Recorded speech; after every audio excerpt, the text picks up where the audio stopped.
दोस्तों, इस धरती पर कई सारे अनसुलझे रहस्य मौजूद हैं, जिसमें से एक है बरमूडा ट्रायंगल। अटलांटिक महासागर में 5 लाख वर्ग किलोमीटर में फैला ये एरिया जहाज़ों को गायब कर देने के लिए जाना जाता है। लेकिन ये रहस्य आज तक नहीं सुलझ पाया कि यहाँ पर बड़े जहाज़ों के साथ क्या होता है और ये यहाँ से गायब कैसे हो जाते हैं। आज की इस वीडियो में हम यही बात करेंगे और जानेंगे बरमूडा ट्रायंगल से जुड़ी कुछ घटनाओं के बारे में और कुछ थियरीज के बारे में जो कि बरमूडा ट्रायंगल के रहस्य को सुलझाने की कोशिश करती हैं। नमस्कार दोस्तों, मेरा नाम है अभिषेक यादव और स्वागत है आपका मेरे YouTube चैनल पीपल टीवी पर। दोस्तों, 5 दिसंबर 1945 को अमेरिका के 5 विमानों ने अपने 14 क्रू मेंबर्स के साथ उड़ान भरी। ये उन क्रू मेंबर्स का ट्रेनिंग मिशन था और लगभग 2 घंटों तक चलने वाला था।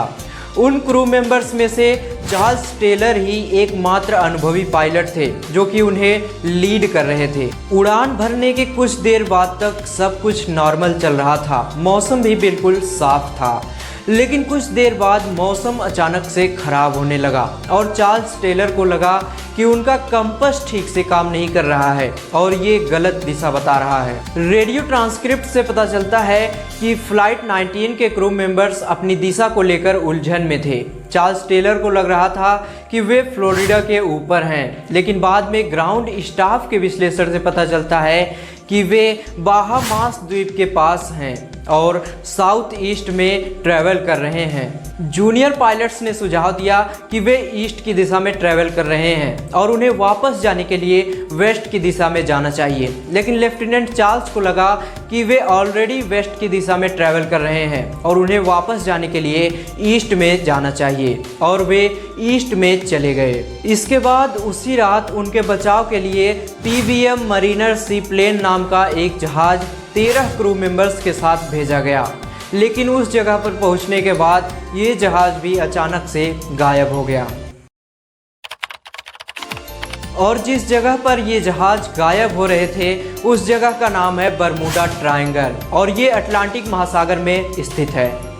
ये फ्लोरिडा के मियामी, बरमूडा आइलैंड और प्लर्टो रिको के सैन जुआन के बीच स्थित है।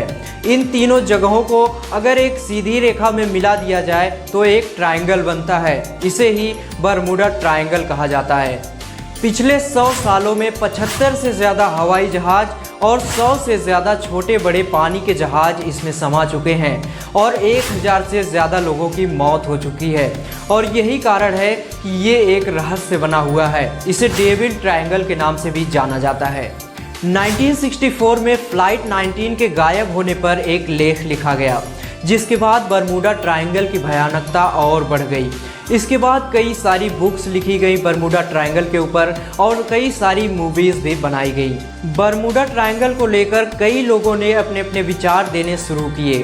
कुछ लोगों का मानना है कि यहाँ पर कोई अनजान शक्ति का वास है जो कि इन लोगों को गायब कर रही है। कुछ लोगों का मानना है कि इस जगह का कनेक्शन एलियंस से है, वो यहाँ आते हैं और लोगों को गायब करके ले जाते हैं। और भी कई सारी बातें कही गई लोगों के द्वारा, लेकिन आज तक ये कोई नहीं बता पाया कि सच्चाई क्या है। फ्लाइट 19 के गायब होने को लेकर कुजेलनिकी नाम के एक व्यक्ति ने अपनी बात कही है। उन्होंने कहा कि उस समय समुद्र में 15 मीटर ऊंची लहरें उठ रही थी जो कि उड़ान के लिए सूटेबल नहीं थी। और दूसरा कारण उन्होंने बताया कि चार्ल्स टेलर अपनी टीम को ठीक से लीड नहीं कर पाए। बरमूडा ट्रायंगल को खोजने वाले सबसे पहले व्यक्ति क्रिस्टोफर कोलंबस थे, जिनका सामना बरमूडा ट्रायंगल से हुआ। उन्होंने अपने एक लेख में इस ट्रायंगल में होने वाले एक्टिविटीज़ के बारे में लिखा है। कोलंबस लिखते हैं कि जैसे ही वे इस ट्रायंगल के पास पहुंचे उनका कंपास काम करना बंद कर दिया। इसके बाद उन्हें आसमान में आग का एक गोला दिखा जो कि सीधा जाकर समुद्र में गिर गया। बरमूडा ट्रायंगल पर रिसर्च करने वाले वैज्ञानिकों ने दावा किया है कि बरमूडा ट्रायंगल में भारी चीज़ों को अपनी ओर खींच लेने की ताकत बादलों के हेक्सागोनल शेप की वजह से आती है। ये बादल हवा में ब्लास्ट करने जैसी ताकत रखते हैं और इसके साथ 170 मील प्रति घंटा की रफ्तार से चलने वाली हवाएं होती हैं। बादल और हवाएं आपस में मिलकर जब किसी जहाज या एरोप्लेन से टकराते हैं तो उसे खींचकर समुद्र के निचले हिस्से में लेकर चले जाते हैं। सोशल मीडिया पर बरमूडा ट्रायंगल के ट्रेंड करने के बाद से ही दुनिया भर के वैज्ञानिक इसको अपने तरीके से सुलझाने के लिए बरमूडा ट्रायंगल पर रिसर्च कर रहे हैं। तो दोस्तों, उम्मीद करते हैं कि बरमूडा ट्रायंगल के बारे में ये जानकारी आपको अच्छी लगी होगी। तो मिलते हैं किसी नई टॉपिक के साथ अगले वीडियो में, तब तक के लिए बाय बाय।